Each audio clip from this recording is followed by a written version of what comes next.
দিনাজপুর সদরে বাস ট্রাকের সংঘর্ষে শিশুসহ ৫ জন নিহত হয়েছেন। আহত হয়েছেন ২৫ জন। সকালে এই ঘটনা ঘটে। পুলিশ জানায়, ঢাকা থেকে রানী সংকুইল যাচ্ছিল নাবিল পরিবহনের একটি বাস।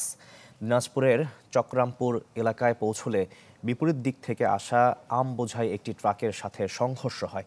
এতে ঘটনাস্থলেই মারা যান ২ জন। আহতদের উদ্ধার করে দিনাজপুর এম আব্দুর রহিম মেডিকেলে নেওয়া হলে মারা যান আরও ৩ জন। দুর্ঘটনা কবলিত বাস ও ট্রাক জব্দ করেছে পুলিশ।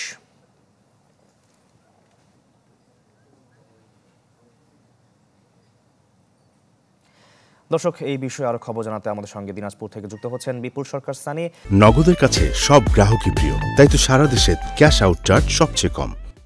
সানি, নিহতদের পরিচয় মিলেছে কি এবং দুর্ঘটনার কারণ সম্পর্কে কি বলা হচ্ছে? সানি। শাকিল, ৬টা ৫ মিনিটের দিকে এই দুর্ঘটনাটি ঘটে। এখন পর্যন্ত পুলিশ আমাদেরকে যে জানিয়েছে যে নিহতের পরিচয়ের মধ্যে শুধুমাত্র একজনের পরিচয় পাওয়া গেছে। এটি ট্রাকের যে চালক হাসু মিয়া, তা পরিচয় পাওয়া গেছে। এছাড়া যে ৪ জন রয়েছে, ৪ জনের পরিচয় এখন পর্যন্ত পাওয়া যায়নি। প্রথমে এই যে দুর্ঘটনাটি ঘটেছিল, এখানে একটি পাম্প রয়েছে এই দিনাজপুর সদর উপজেলার ৫ নম্বর শস্যা ইউনিয়নের চক্রামপুর এলাকা। এইখানে একটি পাম্পের সামনে সামান্য বাঁক রয়েছে, বাঁকের দুর্ঘটনাটি ঘটেছে। এখন পর্যন্ত এই স্থানীয় যারা, তারা ধারণা করছেন যে বাঁকে আসলে ট্রাক এবং বাস তারা পরস্পরকে না দেখার কারণে এই দুর্ঘটনাটি ঘটেছে এবং তারা এই যানবাহনগুলো দুটো দ্রুত গতিতে ছিল, এটি স্থানীয় আমাদেরকে জানিয়েছে। এবং পুলিশ আমাদেরকে জানিয়েছে যে এই দুর্ঘটনার যে কারণ সেটি খতিয়ে দেখা হচ্ছে। এই বিষয়ে যে ট্রাক এবং বাস সেটি জব্দ করা হয়েছে। এই ঘটনায় যারা জড়িত সেই বিষয়ে তদন্ত করে প্রতিবেদন নিয়ে তারপর প্রয়োজনীয় ব্যবস্থা গ্রহণ করা হবে।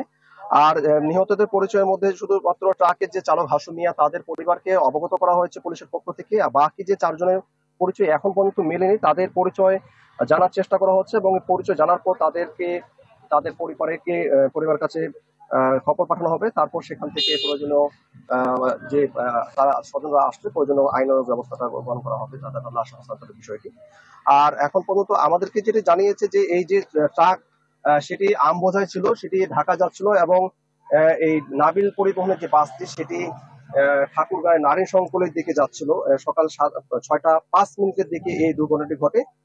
এই দুর্ঘটনায় একজন শিশু মারা গিয়েছে। ঘটনাস্থলে ২ জন মারা যায়। প্রথমে একজন ট্রাকের চালক, একজন নাবিল বাসের হেল্পার, এই ২ জন মারা যায়। পরে এখান থেকে প্রায় ২৮ জনকে এখান থেকে উদ্ধার করা হয় আহত অবস্থায়। তাদেরকে Dinajpur M Abdur Rahim medical college হাসপাতালে নিয়ে যাওয়ার পর সেখানে চিকিৎসাধীন অবস্থায় এক এক করে ৩ জনের মৃত্যু হয়, যাদের মধ্যে একজন শিশু রয়েছে। এবং এই দুর্ঘটনার পরে এখানে যে দুর্ঘটনা কবলিত যানগুলো সেগুলো সড়কের মধ্যে থাকায় কিছুটা যানজট সৃষ্টি হয়েছিল। পরে ফায়ার সার্ভিসের কর্মীরা, পুলিশ এসে এখানে তাদের দুর্ঘটনা কবলিত যে যানবাহনগুলো সেগুলো উদ্ধার করে যান চলাচল স্বাভাবিক করেছে।